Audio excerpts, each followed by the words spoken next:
আমি ভাবছি মা যেমন সবকিছু ভুলে যায়, তাতে পুলিশের সামনে আবার মনে করে সব অত্যাচারের কথাগুলো বলতে পারবে তো।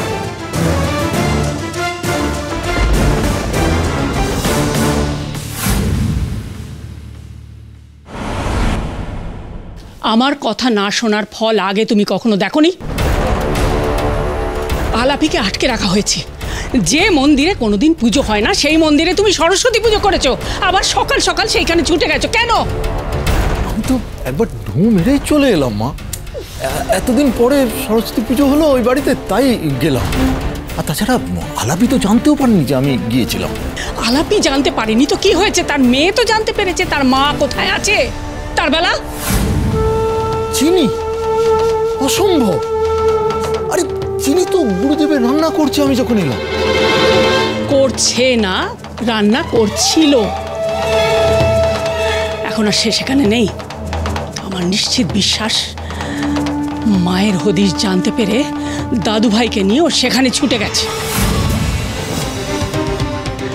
না না না না না না না না না, ওকে ওদের আলাপির কাছে পৌঁছতে দেওয়া যাবে না। যেমন করে হোক ওদের আটকাতেই হবে। কিন্তু মা, ওরা তো তাহলে বেশ কিছুক্ষণ আগে বেরিয়েছে। আমরা ওদের আটকানোর আগে যদি পৌঁছে যাই তাহলে তো অন্য কোনো রাস্তা খুঁজে বার করতে হবে। চলো আমার সঙ্গে। তো তোমার সঙ্গে মানে তুমি?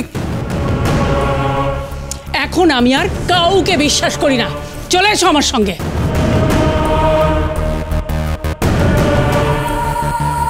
আচ্ছা শোন, আজকে মন্দিরের পুজোয় আমাদের সবার বাড়ির লোকেরাই এসেছে। আলাপি পুজো করছে দেখে আসলাম। এতজন লোকজনকে প্রসাদ দিতে হবে, তুই কিন্তু এই আলাপির সঙ্গেই থাকিস। ঠিক আছে।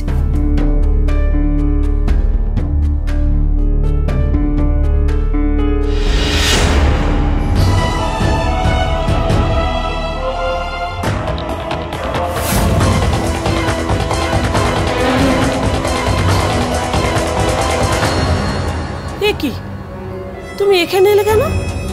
এখনই তো মন্দিরে দেখে এলাম।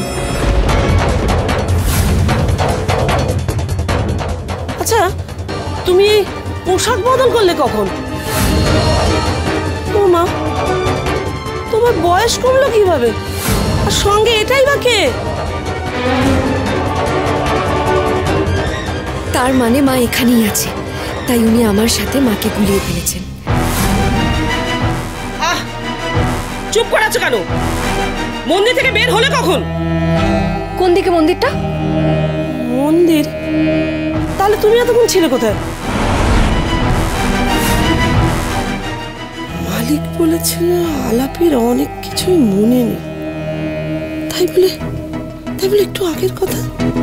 আর বয়সটা, মাথাটা পুরো ঘুরিয়ে যাচ্ছে।